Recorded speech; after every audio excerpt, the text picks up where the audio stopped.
Speed, service, stability, పెట్టుబడుల ఆకర్షణలో ఆంధ్రప్రదేశ్ విజయ రహస్యాలని రాష్ట్ర విద్య, IT, electronics శాఖల మంత్రి నారా లోకేష్ తెలిపారు. ముంబైలో నిర్వహించిన ఫార్చ్యూన్ ఇండియా 40 అండర్-40 అవార్డుల కార్యక్రమంలో కేంద్ర ఫుడ్ ప్రాసెసింగ్ శాఖ మంత్రి చిరాగ్ పాస్వాన్తో కలిసి పాల్గొన్న Nara Lokesh RPS G group vice chairman Shashwat గోయాంకతో జరిగిన ఇంటరాక్టివ్ సెషన్లో పలు అంశాలపై మాట్లాడారు.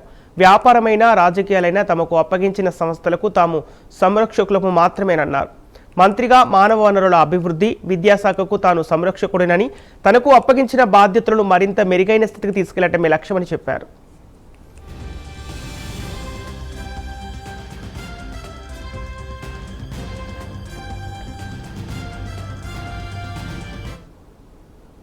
పెట్టుబడుల ఆకర్షణలో ఆంధ్రప్రదేశ్ను ప్రత్యేకంగా నిలబెడుతున్న అంశాలను నారా లోకేష్ వివరించారు. వేగంగా నిర్ణయాలు తీసుకోవటం, పెట్టుబడిదారులకు నిరంతరం సేవలు అందించడం, విధానాల్లో స్థిరత్వం పాటించడం తమ 3 Sల విధానమన్నారు.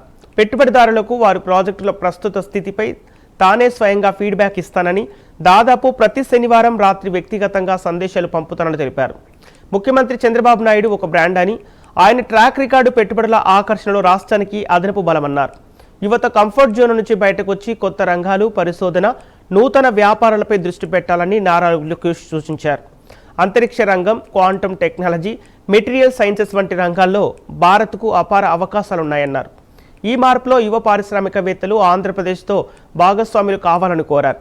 రేపటి తరం గర్వపడేలా అమరావతి మరోసారి చరిత్ర సృష్టించబోతుందని, ప్రపంచమంతా చెప్పుకునేలా ఆంధ్రప్రదేశ్లో ఒక అభివృద్ధి మోడల్ను సృష్టించడమే తమ లక్ష్యమని నారా లోకేష్ స్పష్టం చేశారు.